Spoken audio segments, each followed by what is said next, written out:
Hey, what's up, friend? Are you a mama who wants to stop just getting by?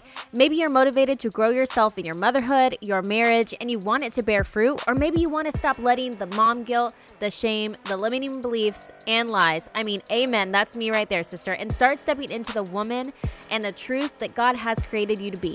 While we're juggling all the things, right? Nursing a baby, battling laundry, trying to keep it together, and a spicy marriage.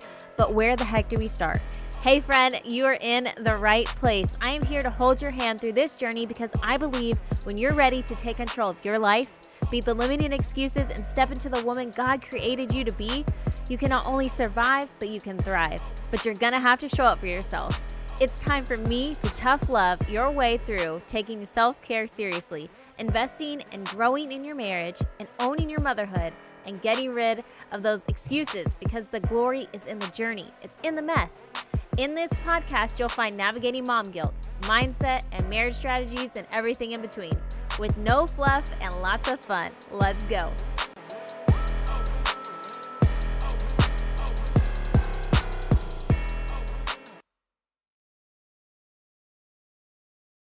I want to remind you that the Marriage Method course is now available. If you want to fully give in to your marriage, you want to go all in 100%, and you want to get rid of that marriage. Maybe you really want to get back on track. Maybe it's that you fully want to feel 100% like yourself again. Maybe you really just want to find the joy in your marriage. You want to start prioritizing again. You want it to be the best. You want it to experience its fruitfulness that God has for you in store through your marriage, and you're ready to do the work and show up to deepen your marriage in a new and fun and exciting way. Y'all, do not wait till you're 10 years from now and you're looking back and you're like, what the heck happened to us? Like, kids are out of the house now. Who are we? What do we do with this relationship, right? Do not wait till you get to that point. Let's start enjoying our relationships, our marriages, and feeling 100% like the best version of ourselves right now. So that is you. Hop in. Look at the show notes on this episode. There's a link. You can go there, check out what the Marriage Method is. It's amazing, by the way, but you can go look for yourself. Check out that link below. Hey friend, what's up? Welcome to the So She Grows podcast. I'm so excited that you're here, that you're listening. Today, I want to hop on and in honor of Mental Health Awareness Week, talk a little bit about things that have impacted my mental well-being. And speaking of, if I have low energy today, it is because my little was up at 2 something this morning. And then he did not go back to sleep until 4:30. And then I had to wake up at 5:30 to get lunches ready and breakfast ready. And then everybody else woke up, yada, yada. You know how it goes. Motherhood, motherhood, motherhood, which is why I want to talk about today. So let's go. So here's the deal. I think the greatest gift that we can give to ourselves is acknowledging always, or maybe a better word is to scan, check in with yourself. And then give yourself space and grace to have that awareness. I think that where we get stuck is we find or point out or see all the flaws or the things that we deem like a mess, chaos, falling short, mom guilt, all those things are the things that we don't like and the things that we are comparing ourselves with other people, all those things. And we get stuck there because then we start, like I said, comparing ourselves. We get down. We start just punishing ourselves for the way that things are instead of then just giving yourself, like I said, space and grace to acknowledge, evaluate, see how things are and be like, okay, this isn't working right now. I am not well. My family's not well. This system that we have or lack of system that we have is not working for us. Things aren't the way that I would like them to be. We're not running our family the way I want us to be. Our marriage isn't running the way that I would like it to be. And then to say, okay, that is life. Things happen, seasons happen, and then we lose sight of some of these things. So now, let's just focus on the moving forward instead of focusing on where you went wrong, where they went wrong, where I think that is where we get stuck is in the nitpicking and the mom guilt and the shame and the name calling to ourselves. And that does a number on our mental health, which is why I want to share with you guys a few things that I think about 5 or 6 things that have impacted my mental well-being so far in this season of life. And you guys, if you've been following along, I am living in an RV and a barn. It was supposed to be 1 month long. I remember talking to my husband. I was like, okay, So if I do this, like, I mean, you know, I'm trying to just be like a ride or die, right? Like, I'm with you to the end. We'll do whatever we need to do to like make this dream home happen. And I will. But also I was like, so it's only going to be a month, right? Like, we're only going to be in this RV for a month, right? I was like, you promise. And then I also had doubt already. Here we are 6 months, almost 6 months later, right? And so I'm like, oh my gosh, we're in this RV half a month. And so I've had to evaluate and change things because of the way that it has affected my mental wellness. Like, I was in a really good place pre-moving, okay, pre this season of our life. And then when we came into here, it was like a downward spiral, but it was so slow and so sneaky that it wasn't until I was just consistently overwhelmed. I felt like things were out of my control. I felt like I was irritable. I was had a lack of identity. I was lost. I was questioning lots of things, you know. And I think that we tend to like mask over these things or like look over these things because it's sneaky, okay? Like, we don't realize these things that are impacting our mental health, like a lack of identity, being, you know, really stressed out, being overwhelmed, all these things that can hide as regular life busyness, but really it is that something is not right. There is a squeaky wheel on the cart, okay? Like, and we need to oil it. We need to figure it out.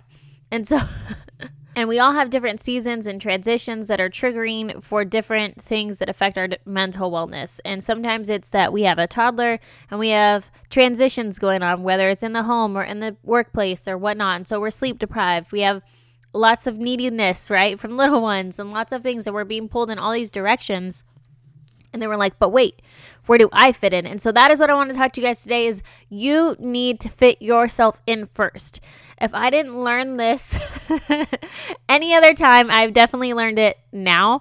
And it's because I was barely surviving and just looking forward. I was like, I cannot do this. Like, I don't like the way that I'm showing up. And sometimes you feel that way, right? Like, if you're telling yourself, man, I really don't like how I am right now, then that is a red flag for you. That is a red flag that is not to be ignored because something is off. And I think that it's okay to be that way. Like, even for me, the weather affects my mental wellness. And just having that awareness of like, okay, on cloudy, rainy days, I tend to get down. I tend to get lazy. It makes me tired. It makes me gloomy. It affects me. And so knowing that ahead of time, I can be like, well, this is going to be a rainy day. I need to get dressed for sure. I need to go work out for sure. I need to make sure that I'm eating good food today for sure. I'm listening to good music. Like, I am ahead of time preparing myself for what I need to be able to survive the day, just like we need to survive the seasons that we're in different sorts of ways to help our mental capacity, our mental wellness, so that way we can show up the best way and we're not just, you know, barely surviving. We're not like hanging on to the life raft, you know, halfway drowning. Like, we want to be riding the waves, okay? Like, like the badasses we are. So my number one tip that I've talked about before, and should be no secret to you guys if you're an OG listener, you've listened lately, I've been talking about it a lot, is stealing moments of joy. And so here's what I learned. Initially, my husband helped me come up with this, and it was, he just knew that all day long, my toddler was just needy. Like, I felt like I was pulled in 1,000 directions. And so I couldn't get anything done. And so he was like, you know what? You just need to steal moments of joy.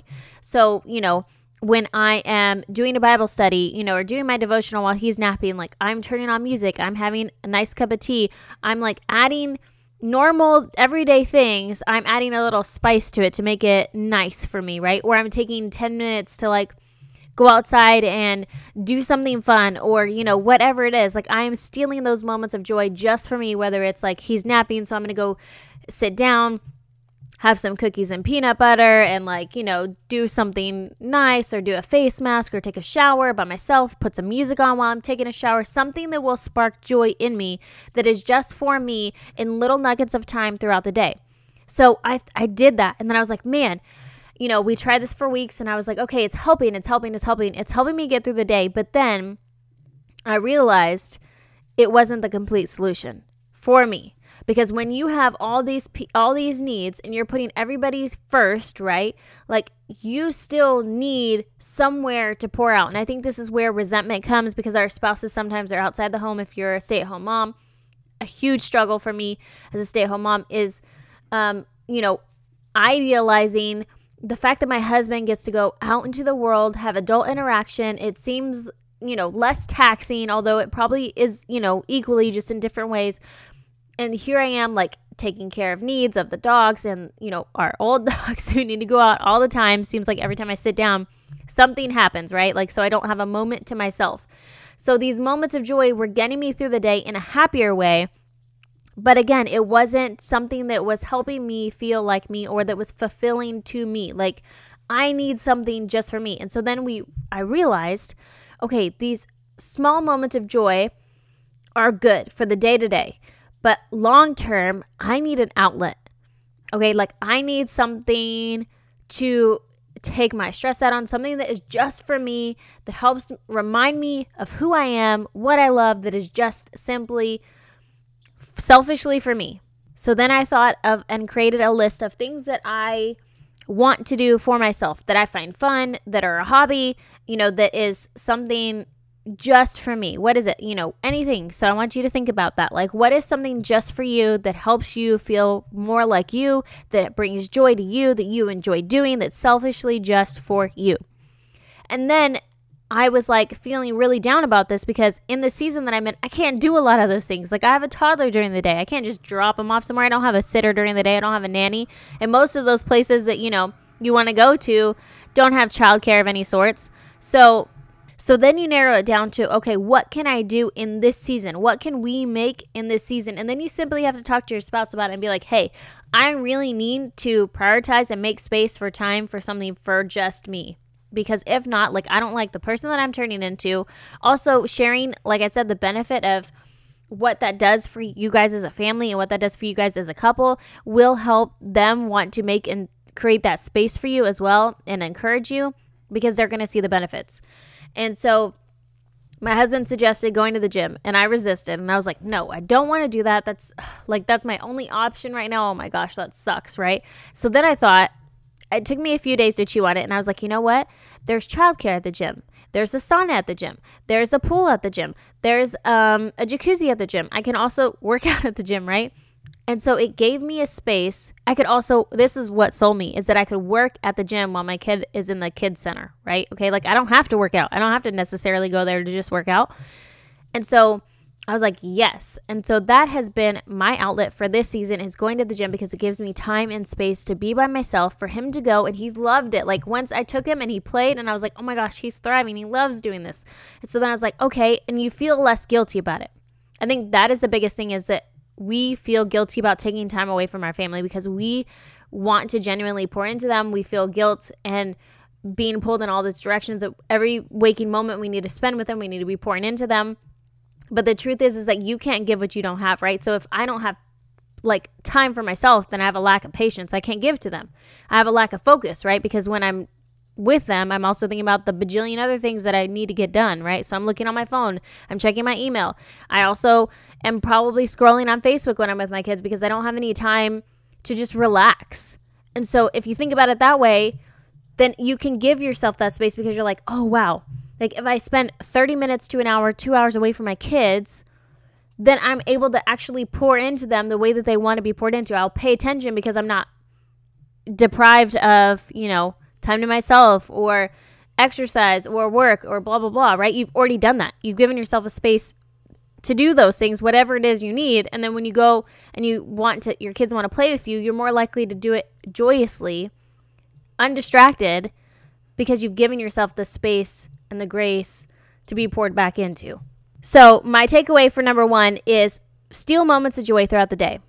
And then that is your short term. That is your day-to-day goal, okay? When you are putting your kids down, man, if you're going to read a book for 15 minutes, like, get some tea, have it ready. Like, be prepared. I think that's the thing that I've learned ahead of time is like, hey, if I'm going to do something and I only have 15 minutes, I probably should have gotten this drink ready in the morning to where I just have to throw it in the microwave and then I can sit down. Okay, so it takes preparation. It takes knowing ahead of time sometimes, right? Or sometimes it's just grabbing a piece of chocolate, like, or something, whatever it is you do. Think about the things during the day in the mundane that can bring little pieces of joy to you in the things that you're doing, like turning on some jams while you're folding the laundry, turning on some jams while you're in the shower, right? Like putting some oils in the shower so it smells like a spa, and giving yourself a facial, doing some gua sha or whatever, right? Like, and then, so that's short term. That's the day to day. But then I want to challenge you along with this, tip number 1 is to find a long-term outlet for yourself in this season, right? That you can do, and then make space for it. If you need time to yourself, if you need walks, man, we have to get up earlier. That means going to bed so we can get up and have time for ourselves before everybody gets up and their feet hit the ground and you're just like chaos, chaos, chaos. Maybe it's something else. Maybe it's that on every Wednesday night you want to get together with some girls and talk about a Bible study or do a hobby or do a book club. Like, we just have to make space for that. And we have to and if it doesn't exist, man, we got to create it and create something that goes along with our lifestyle, right? Like, maybe you need to do a book club at your house. I don't know, right? But and then getting your spouse on board and being serious about making it happen, being like, this needs to happen because it is detrimental to my mental well-being. Like, I cannot function like this without having something for myself. And then you got to get out of your own way and do it. Don't mom guilt yourself because they're going to benefit from it. You have to stop putting restraints on you because you're too worried about what other people will think. You don't have any friends to do it. Like, we have to get out of our own way, start getting the balls to stand up to our fears and insecurities and putting ourselves first. And then going after it because it is for our mental well-being. I hope that makes sense. This idea of like mental wellness is not very definite, right? Like, for everybody it's something different, and I feel like it's a struggle because we're all in different seasons. We have different relationships with our spouses. But at the end of the day, like, if you think forward, and I think this is what pushes me the most, is if you think forward and you're like, can you function this way? Is everybody going to, like, what does that look like a month, 2 months, 3 months from now with you guys functioning the way they're functioning? And usually it's the person steering the ship, right, that affects the way the sailing goes. So if you are sleep deprived, you're hungry all the time, you're barely taking care of your health, you're barely taking time to meet with friends, you're barely taking time to have connection with your spouse, like, then we need to fix that because you probably ain't steering that ship very well. I'm here to tell you right now that it is not okay to constantly feel the stress, the pressure, the overwhelm of dropping all the plates constantly, like you're constantly juggling all the things. Now, if you have a healthy system of a lot of stuff going on because you have kiddos and activities, but you have a system and you're taking care of yourself, it's a completely different feeling. You have a completely different joy about you. You have a completely different response to stress. Like, all these things affect the way that we're responding and functioning, and long term, it is not good if we don't take care of it. So, number 1, steal moments of joy, and then 2, find an outlet, whatever that is, and prioritize the time and the space for that. 2 is prioritize sleep. I don't know about you, but I've noticed that as I'm getting older, like, I thought that I would be able to sleep less, but maybe that doesn't happen until later because that is not so for me. I need sleep, especially if you are, and I think it varies, right? Like, again, seasons that you're in, right? Like, this is emotionally taxing. This is mentally taxing. It's physically taxing to have a toddler, to be doing this move that we're doing, to be doing the transition. So I need a lot of sleep, right? And I also feel like because of my health, my thyroid, my hormones are requiring more sleep for its wellness. And I need to listen to my body and honor that. So I'm asking you, what is your body telling you? And then how do you need to adjust the way that you guys are functioning? And how can you adjust sleep? You guys, we have to put the phone away. We have to put the phone away. We have to start sleeping. You have to start planning ahead, like knowing that, hey, the husband's going to want the hanky-panky. So, like, if you guys are avoiding it, you're like, I don't want to, like, you're waiting till the last minute to where, like, okay, it's midnight, you're going to give in. And then, now it's like 12:30, 1 o'clock before you go back to sleep. Like, that's not good. So you need to think, okay, like, hey, I want to be intimate with my spouse tonight. Like, I need to go to bed earlier. I need to do all the things, get ready, my bedtime routine earlier, so that way we have the time and space to be intimate and then still go to bed at a decent time. And we have the time and space to put the kids down and them get, all the things, right? Like, we just need sleep, and it is proven that it affects our brain, it affects our functioning, it affects our mood, it affects our mental wellness, it affects the way we respond. It's a huge deal. Okay, so number 3 is connect with people that make you better and that are good influences. Like, I think we have to reach out and be like, okay, this person, now, not everybody's going to have 100% together, right?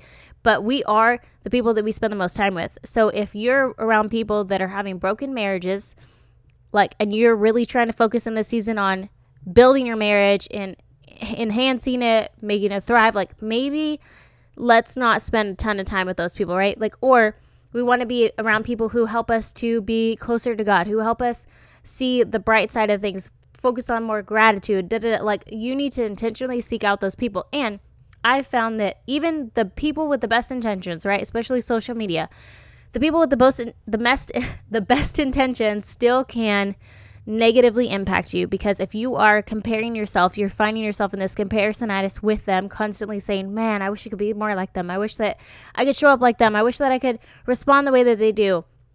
Those are the people that you also need to pause yourself from following. And it changes in different seasons, right? Like, there are seasons where I could follow some people on Instagram and they would totally uplift me and empower me. And then there were seasons, because like the load was heavier, that they were just making me feel like I couldn't keep up, right? Like, how are they doing that? I can't keep up right now.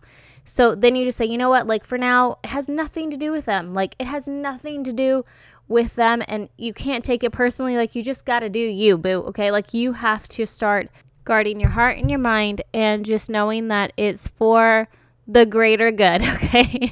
Like, it is for your mental well-being, because I noticed once I unfollowed some people with the best intentions, right? Like, I was no longer comparing myself in certain areas. Like, I could tell a difference. So it makes a difference to be aware of who we surround ourselves with, who we are intentionally seeking out in certain seasons of our life, and then who we are unfollowing and following on social media.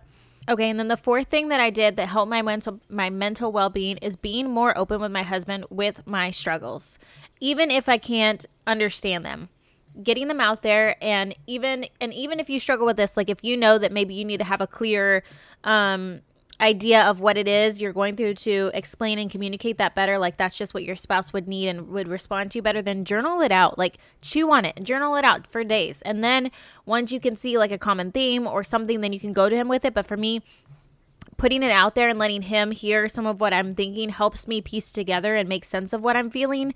And so being honest with him and starting to say, like, I am really struggling. Like, I don't know if the way that we're doing things that I can continue to do this without continuing to be like extremely negative, to be extremely, irritable, awful to be around, patience, short patient and stuff like that. And so I think starting to communicate those things really helped us like understand where we were, and understand like, and him also see like really what the root of some of my actions were, because sometimes it shows up in, having attitude or like different things that we do, and they're like, what the heck? Like, where did that come from? Or like, we're easily disturbed, like stuff like that. And so then it can make sense to them, like, oh wait, it's like, it's not what I'm doing. It's that she's really struggling right now with all these things. And then when I like push a little button, it explodes because she is sleep deprived. She is not taking care of her body, whatever.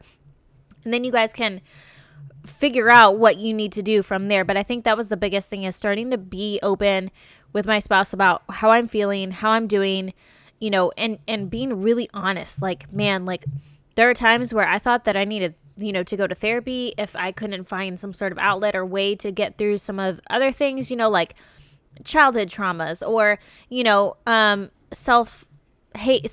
negative self-talk and all this stuff, right? Like, some of this stuff is rooted so deeply in us.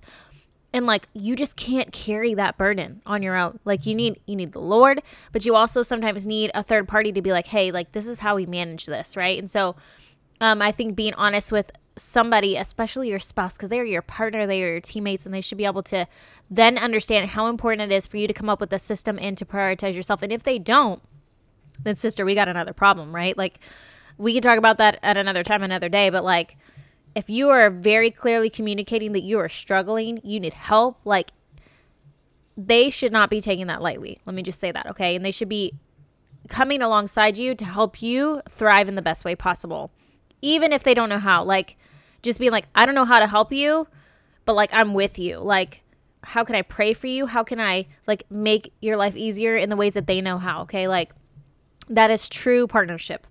Then my last one is moving my body. Moving my body has helped my mental wellness immensely. Being out here, like, I used to be able to have sidewalks living closer in the side city. We had sidewalks so we could go biking, and I walked every day. I walked my infant every day. And then being out here, there are no sidewalks. And so that was something that I realized that was giving me life, because I would listen to a podcast in the morning. Like, me and my infant had a routine. Like, the kids went to school, I dropped them off. Then me and my infant would right away get in the stroller, go for a walk, right? And it was a way of getting me outside, because I thrive being outside. Like, knowing that, I'm like, okay, I'm getting my outside time. I'm getting some sort of exercise because I'm walking. I feel like I'm also connecting with my infant because I'm walking them in the stroller, right? So like, it was giving me like several major touch points that was filling me up and making me feel not only like I was a good mom, but also making me feel more like myself. And then when we moved here, there was none of that, right? Like, I had no routine in place for that sort of schedule or outside time or walking or movement and all that stuff. And so I was completely lost. I was like really lost. and I didn't realize it. Like, so I think that's why it's important to take a moment. Stopping and reevaluating and fixing does not slow you down. I think that we feel like, okay, we don't have any time to stop because we got to go. Like, we don't have time for this. We got to keep moving. But when you fix the system, right? When you fix a squeaky wheel, I know it takes a minute. I know it takes a hot minute, right? Like, it takes troubleshooting. It takes trying things out, and it takes practice, and it takes failing. And then soon enough, the squeaky wheel is gone and everything's running smoothly, and it moves faster and better, right? Like, it's going at a pace that is good and healthy, and everybody feels good, and it's amazing, right? Versus if you just continue on like sludging through because you didn't want to slow down to pay attention to what was going on or to fix it, like, then it just continues to snowball and snowball. And yeah, you may be moving fast, but it is a hot mess fast. Okay. So those are my 5 tips, or 6 tips, however many it was. But stealing moments of joy, finding an outlet, prioritizing sleep, connecting with people that make me feel better. Y'all, get in those DMs. There are some times where I haven't had in-person relationships because I don't make friends easily. Maybe a shocker to you, I am like super introverted when I go out until I get to know you, and then I'm like all sorts of crazy, okay? I let my freak flag fly once you get to know me, and then people are like, maybe not. No. But I'm just saying, like, sometimes we need to reach out to those that we're like, like, I strive to be like them. They lift me up. Like, they're getting me more in the word right now. They're on my level. I can relate to them. They're weird like me. They're funny like me. They like the same style as me. They're like, we have the same family dynamic, whatever. And connecting with them online, sending them a DM, start chatting with them, start saying like, hey, that's so funny. Like, me too. I can relate to that, blah, blah, blah. Like, it starts small, and then it just helps us have community, because we were created for a community, not to do this by ourselves. So then prioritizing sleep, connecting with people, being honest with your spouse and also your family. Man, if you need help with childcare, you need to be like, hey, I need help. Okay? Like, I need you guys to help me out here, like, or a friend or something, okay? And then also moving your body. It is amazing. Obviously, you've heard it 1,000 times. It gives you endorphins. It makes you feel good. It makes you feel stronger. It gives you confidence. It gets you outside.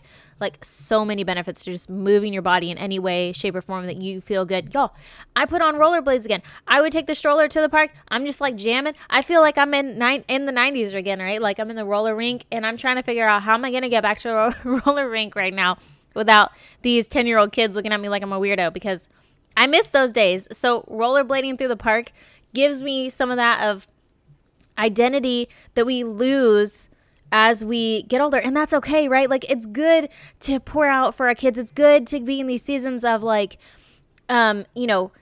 selflessness, right? But then we get to a point to where like, hey, if we keep going, there ain't going to be nothing of us left. And then when our kids are gone, we're going to not recognize ourselves. We're going to hate that we didn't, make any time for ourselves. And goodness, we're going to hate that we didn't example that for our kids, because then when our kids have kids, they're going to see and remember that their mom just went balls to the wall constantly and never did anything for herself or himself. And they're going to think that's the way it is. And they're going to burn the candle from both ends. And we know how that is, right? Like, we're in that mess right now. And so get those rollerblades on, sister. Get outside. Start communicating about how you're doing. Start getting the help that you need. Start creating the systems that you need. Awareness is key. Like I said, when you know those gloomy days are coming and they get you down, like, prepare for those gloomy days, right? Have a system in place of, I'm going to put on the jams today. Like, I know I got to clean the house. I'm going to make myself a matcha. I'm going to put on my favorite 90s jams. I'm going to put on a good outfit, even though I'm just sweeping and mopping the floors today. Like, I'm going to make this the best day possible, because I know that the clouds and the rain gets me down, right? So I think just acknowledging and giving ourselves space and grace. Again, you guys, I love you. I think you're amazing. I know that motherhood is a struggle. We're going to cry. We're going to feel defeated. We're going to feel overwhelmed. But it is a humongous, amazing calling to raise these world changers. And it is for so much good, right? That we're pouring ourselves out. But at the end of the day, you cannot pour from an empty cup. We have to take care of our mental wellness just like we would anything else that we're prioritizing right now. Like, it has to be at the top of the list. And that is all I have to say about that. I don't know. I went so intense on you, and then I was like, and I'm done. Because I got a quesadilla waiting for me. And so I hope you guys have an amazing day. I hope that you truly take yourself and your self-care seriously. I hope that you know that you are that important. You deserve to be a priority in your life. Okay? So I will catch you guys next time. I hope you have an amazing week. All right, see ya.